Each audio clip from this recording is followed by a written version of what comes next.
जय हिंद साथियों, कैसे आप सभी? स्वागत है आप सभी का अपने इस कंप्यूटर के सीरीज में जो कि एमएस वर्ड का पार्ट 2 होने वाला है, द 10 मिनट शो। और इसमें हम लोग 10 मिनट के अंदर में कितने तो पूरे 20 सवालों को करते हैं। 10 मिनट के अंदर में पूरे 20 सवालों को करते हैं। शुरू करने से पहले आप सभी को बता दें कि जेपीएससी के लिए पेपर 1 प्लस पेपर 2 का टेस्ट सीरीज आज से शुरू हो रहा है। फी मात्र ₹349 रखी गई है, तो देरी मत कीजिए। कमेंट सेक्शन में आपको लिंक मिल जाएगा। आप उससे अपने आप को एनरोल कर सकते हैं और अपने आप के लिए एक अधिकारी बनने का सपना आप पूरा कर सकते हैं, हमारे इस टेस्ट सीरीज के साथ में जुड़कर। तो लिंक आपको मिल जाएगा। आते हैं सवालों के सीरीज में और ये पहला सवाल आपका आपको बताए हुए एमएस वर्ड का सीरीज चल रहा है। पहला ही सवाल देखिए, जल्दी से बताइए इसका सही जवाब क्या होना चाहिए? पहला सवाल देखिए और बताइए इसका सही जवाब क्या होना चाहिए? कह रहा है निम्नलिखित में से कौन सा एक वर्ड प्रोसेसर का उदाहरण नहीं है? नोटपैड है, एमएस एक्सेल क्या है? स्प्रेडशीट है। क्या है? स्प्रेडशीट सॉफ्टवेयर है, ये आपको पता होना चाहिए। वर्डपैड, माइक्रोसॉफ्ट वर्ड, ये तीनों ही आपके क्या हैं? तो word processor software. Google Docs भी आपका आता है ना? ये आपके सब के सब हो गए। बढ़ते हैं अगले सवाल की ओर। क्वेश्चन नंबर आ चुका है आपका कौन-सा? 22। In case of title case, शीर्षक टाइटल केस के मामले में आपको क्या समझ में आता है? टाइटल केस का मतलब क्या होता है? तो जो शब्द आप लिख रहे हैं, ये हर एक वर्ड का पहला जो लेटर होगा, पहला जो होगा वो कैपिटल लेटर होगा। हर ये पहला वाला क्या होगा? आपका कैपिटल होगा। इसको हम लोग कहते हैं क्या? टाइटल केस के नाम से जाना जाता है, यानी कैपिटलाइज़ ईच वर्ड, ठीक है? Capitalize each word first letter, यानी एक वाक्य में हर शब्द कैपिटल होना चाहिए, ठीक है? क्या होना चाहिए? एक वाक्य में every word in a sentence is capitalised. इस बात को आप नोट करके रख लीजिएगा। क्वेश्चन नंबर आ चुका है आपके पास में कौन-सा? 23। निम्नलिखित विकल्पों में से कौन माइक्रोसॉफ्ट वर्ड का फाइल एक्सटेंशन है? तो वर्ड के एक्सटेंशन की अगर हम लोग बात करते हैं तो कौन-कौन से याद रखना है? डॉट डॉट और डॉट ठीक है? बाय डिफॉल्ट नेम क्या होता है? तो आपका डॉक्यूमेंट 1 बाय डिफॉल्ट नेम की बात करें तो डॉक्यूमेंट 1 आपको मिलने वाला है, ये बात आपको पता होनी चाहिए। कौन-सा दिया हुआ है? नहीं होगा, नहीं होगा, नहीं होगा। डॉट दिया हुआ है। ये याद रखेंगे 2007 से पहले तक था, 2007 से यानी एमएस ऑफिस 2007 से पहले तक था ये, इस बात को आप नोट करके याद करके रख लीजिएगा। क्वेश्चन नंबर 24 देखिए, जल्दी से बताइए इसका सही जवाब क्या होना चाहिए? What is the term gutter used for in the context of the word document? Gutter margin से संबंधित आपको पता होना चाहिए, 5 प्रकार का होता है। Top margin, bottom margin, left और राइट। और इधर आपका लेफ्ट और टॉप में जो एक्स्ट्रा जगह छोड़ा जाता है, किस लिए? तो पेपर की सिलाई के लिए, बाइंडिंग के लिए, पेज की यानी बुक की सिलाई और बाइंडिंग के लिए जो छोड़ा गया जगह होता है उसे हम लोग क्या कहते हैं? तो गटर मार्जिन के नाम से जाना जाता है। तो space left on the side for saving and binding, सिलाई और बाइंडिंग के लिए छोड़े गए जगह को हम लोग क्या कहते हैं? Gutter margin. एक लेफ्ट साइड में छूटता है और एक टॉप में छोड़ा जाता है। क्वेश्चन नंबर 25 देखिए और बताइए, कह रहा है मेल मर्ज किससे संबंधित है? Mail merge is component of, आपको पता होना चाहिए मेल मर्ज किसका? तो एमएस वर्ड का भाग है। किसका है सर? एमएस वर्ड के अंतर्गत में आता है, मेलिंग के सेक्शन में आता है। किसमें? मेलिंग के सेक्शन में आता है मेल मर्ज, ठीक? क्वेश्चन नंबर 26 देखिए जल्दी से। कह रहा है एमएस वर्ड, ध्यान दीजिएगा, एमएस वर्ड में आप बना और चलाकर अक्सर उपयोग किए जाने वाले कार्यों को ऑटोमेटिक कर सकते हैं। तो याद रखिएगा, ऑटोमेटिक काम करने के लिए व्यू मेन्यू बार के अंतर्गत में एक सेक्शन आता है, इसको कि मैक्रोस के नाम से जाना जाता है। इस मैक्रोस को विजुअल बेसिक प्रोग्रामिंग लैंग्वेज की मदद से बनाया गया। किसे? विजुअल बेसिक प्रोग्रामिंग लैंग्वेज की मदद से बनाया गया है। ये आपके द्वारा किए जाने वाले कामों को रिकॉर्ड करके रखता है ताकि बाद में आप उसे उपयोग कर सके। ये बेसिकली कॉपी और पेस्ट की तरह काम करता है ना, कॉपी और पेस्ट के तरीके से काम करता है। जवाब होगा मैक्रोज। क्वेश्चन नंबर 27 देखिए, जल्दी से बताइए इसका सही जवाब क्या होना चाहिए? माइक्रोसॉफ्ट वर्ड में हम मेल मर्ज विकल्प का उपयोग किस लिए करते हैं? तो मेल मर्ज का बेसिकली उपयोग किया जाता है एक ही बने हुए कंटेंट को बहुत सारे लोगों को सेंड कर देना ठीक है? यानी बने हुए कंटेंट को एक साथ में बहुत सारे लोगों को आपस में बहुत सारे लोगों को भेज देना, एक कंटेंट अनेक लोगों को। कई ईमेल्स को आपस में जोड़ने के लिए नहीं, मेल के अलग-अलग पैराग्राफ को आपस में जोड़ने के लिए नहीं, माइक्रोसॉफ्ट वर्ड और आउटलुक के बीच में टॉगल करने के लिए नहीं, समान कंटेंट को कई मेल एक साथ भेजने के लिए। ऑप्शन नंबर डी बिल्कुल सही जवाब होता है। क्वेश्चन नंबर 28 देखिए और बताइए, you can start Microsoft word by using which button? तो माइक्रोसॉफ्ट वर्ड स्टार्ट करने के लिए आपको प्रोग्राम स्टार्ट में आना है और प्रोग्राम पे क्लिक करना होगा। उसमें बहुत सारे आपके सी ड्राइव में जितने भी प्रोग्राम्स मौजूद हैं, सॉफ्टवेयर मौजूद हैं, उनका लिस्ट आपके सामने मौजूद हो जाएगा। प्रोग्राम के समूह को हम लोग सॉफ्टवेयर के नाम से जानते हैं। क्वेश्चन नंबर 29 देखिए और बताइए जल्दी से इसका सही जवाब क्या होना चाहिए? वर्ड में डिफ़ॉल्ट ज़ूम का स्तर क्या रहता है? याद रखिएगा एमएस वर्ड में मिनिमम ज़ूम जो है आप 10% कर सकते हैं, मैक्सिमम 500% कर सकते हैं और बाय डिफ़ॉल्ट आपका 100% होता है। वहीं अगर एक्सेल और पावर पॉइंट की बात करते हैं तो मिनिमम 10% होता है, बाय डिफ़ॉल्ट 100% होता है और मैक्सिमम जो है वो 400% होता है। मैक्सिमम 400% होता है, इस बात को याद करके नोट करके रख लीजिएगा।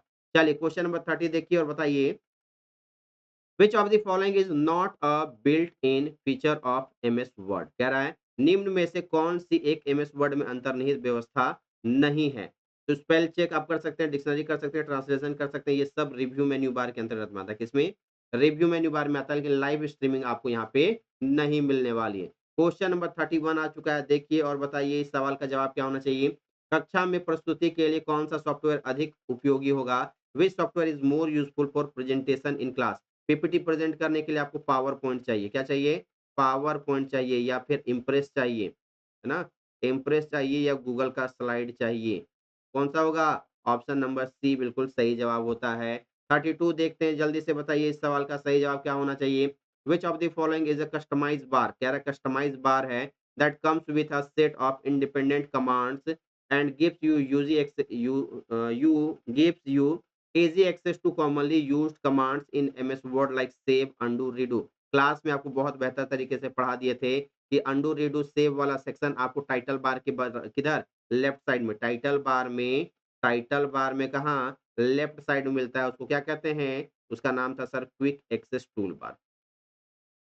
याद है या नहीं है? क्या नाम है? क्विक एक्सेस टूल बार है सर। ऑप्शन नंबर डी हमारा बिल्कुल सही जवाब होता है। क्वेश्चन नंबर 33 देखिए और बताइए इसका सही जवाब क्या होना चाहिए? एमएस वर्ड में क्लिप आर्ट सम्मिलित करने के लिए निम्नलिखित में से किस विधि का उपयोग किया जाना चाहिए? क्लिप आर्ट यानी कि बेसिकली एक तरीके से इमेज को शामिल करने का बात किया जा रहा है। तो कुछ भी आपको इमेज डायग्राम आपको यहाँ पे इंसर्ट करना है, लोगो इंसर्ट करना है तो आपको किसमें आना है? इंसर्ट मेन्यू में आना है और इलस्ट्रेशन के सेक्शन में आना है। किसमें? इलस्ट्रेशन के सेक्शन में आना है और वहाँ पे फिर आपको पिक्चर पे क्लिक करना है। किस पे? पिक्चर पे क्लिक करना होगा। ऐड पिक्चर कमांड डायरेक्ट नहीं होगा, ऑब्जेक्ट कमांड नहीं होगा, फाइल कमांड नहीं होगा, कौन-सा होगा? इंसर्ट पिक्चर कमांड पे आपको यहाँ पे इंसर्ट करना पड़ेगा। क्वेश्चन नंबर 34 आ चुका है, देखिए जल्दी से बताइए इसका सही जवाब क्या होना चाहिए? 34 देखिए और जल्दी से बताइए इसका सही जवाब क्या होना चाहिए? Which of the following is not fundamentally a characteristic of text formatting? ठीक है? यानी कि बुनियादी रूप से कौन-सा टेक्स्ट फॉर्मेटिंग की विशेषता नहीं है? तो आप यहाँ पे बोल्ड उसको कर सकते हैं टेक्स्ट को, इटैलिक कर सकते हैं, अंडरलाइन भी कर सकते हैं उस में, लेकिन कैपिटलाइज़ करने के लिए आपको कहाँ पे? तो टाइटल केस यानी चेंज केस में आना पड़ेगा। चेंज केस पे आपको क्लिक करना पड़ेगा। तो बेसिक रूप में ये नहीं आता है यानी कैपिटलाइज़ करना ये आपका नहीं आएगा। क्वेश्चन नंबर 35 आ चुका है, देखिए और बताइए which of the following options is correct regarding wedded row and columns in a table? Wedded row and column का मतलब सीधा सा समझिए, ये रो हो गया, ये कॉलम हो गया। इस कॉलम को इस वाला ये क्या हो गया? इधर से देखेंगे तो रो हो गया और ऊपर से नीचे देखेंगे तो कॉलम हो गया। तो इसको और इसको, इसका कलर अलग, इसका कलर अलग करके दिखाना, एक रो, एक कॉलम का कलर अलग करके दिखा देना क्या कहलाता है? वेडेड रो और कॉलम के नाम से जाना जाता है। वेडेड रो कॉलम में सम और विषम रो कॉलर को दूसरे रंग से प्रदर्शित कर दिया जाता है। इसी को क्या कहते हैं? वेटेड रो को हम लोग जानते हैं। क्वेश्चन नंबर 36 देखिए और बताइए इसका सही जवाब क्या होना चाहिए? Which of the following can be used to convert all the letters in the Microsoft Word document to upper case? आपके द्वारा जितने भी डॉक्यूमेंट में यहाँ पर चीज़ें बनाई गई हैं, उनको क्या करना है? अपर केस में करना है। यानी ये लिखा हुआ कंटेंट जितना भी है, इसको हम लोग क्या कर सकते हैं? तो उसका चेंज केस तो सबसे पहले उसको सेलेक्ट करेंगे, जिस भी लाइन को चेंज बदल करना है, तो उसको सेलेक्ट करेंगे तो कंट्रोल प्लस ए से कर सकते हैं, सेलेक्ट ऑल कर सकते हैं या सिर्फ माउस की मदद से उस एरिया को सेलेक्ट करेंगे। उसके बाद चेंज केस में आना है, क्या आना है? चेंज केस में आना है और चेंज केस में आपको 5 प्रकार का मिलेगा capitalise each word, contains case, lower case, upper case और टॉगल केस। तो वहाँ पे अपर केस पे क्लिक कर देना है, वो पूरा का पूरा आपका चेंज केस हो जाएगा अपर केस में। या फिर शॉर्टकट की याद रखिएगा, सेलेक्ट करने के बाद कंट्रोल शिफ्ट और ए प्रेस कर दीजिएगा। कंट्रोल शिफ्ट और ए प्रेस करने से आपका क्या हो जाएगा? सब का सब कैपिटल लेटर में हो जाएगा, ठीक है? चलिए क्वेश्चन नंबर 37 देखते हैं, जल्दी से बताइए इसका सही जवाब क्या होना चाहिए? निम्नलिखित विधि में से कौन-सा तरीका दाएँ संरेखन यानी कि राइट अलाइनमेंट के लिए यूज़ किया जाता है? राइट अलाइनमेंट, अलाइन आपको 4 प्रकार का आपको बताए हुए थे, ठीक है? लेफ्ट, राइट, सेंटर और जस्टिफाई, ठीक है? ये क्या है? ये इटैलिक के लिए हो गया, इटैलिक के लिए हो गया, कंट्रोल प्लस जे क्या होता है? अनडू होता है, कंट्रोल प्लस जे क्या हो गया? जस्टिफाई हो गया, जस्टिफाई हो गया और ये कंट्रोल प्लस आर क्या हो गया? तो राइट अलाइनमेंट के लिए हो गया। एक हो गया control plus R, control plus L left alignment के लिए, ठीक? एक कौन-सा हो गया? कंट्रोल प्लस ई कौन-सा? तो सेंटर अलाइनमेंट के लिए हो गया। पूछा कौन-सा है? Right alignment option number D आपका सही जवाब होगा। क्वेश्चन नंबर 38 देखते हैं और बताइए जल्दी से।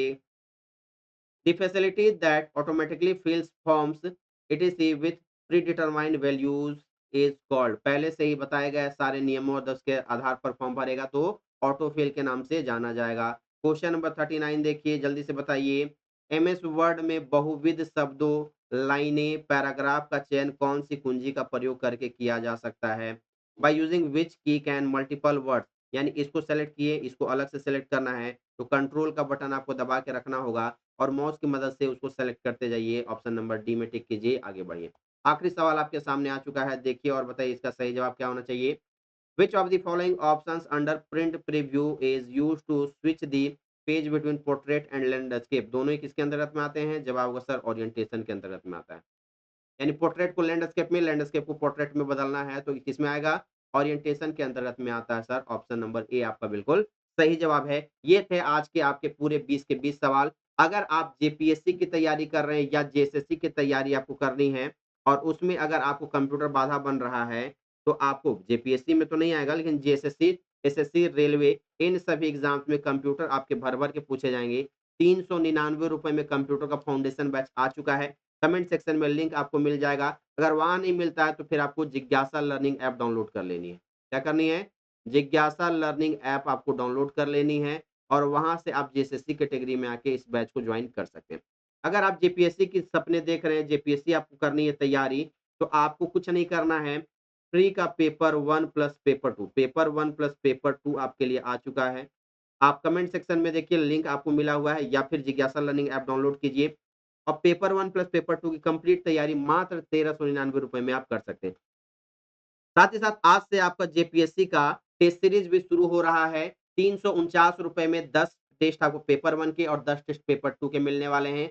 तो जल्दी से कमेंट सेक्शन में क्लिक कीजिए या फिर जिज्ञासा लर्निंग ऐप को डाउनलोड कीजिए और हमारे साथ अपनी तैयारी में और 4 चाँद लगाइए। मिलते हैं आपसे अगले क्लास में, तब तक के लिए take care, bye bye, thank you so much everyone and जय हिंद।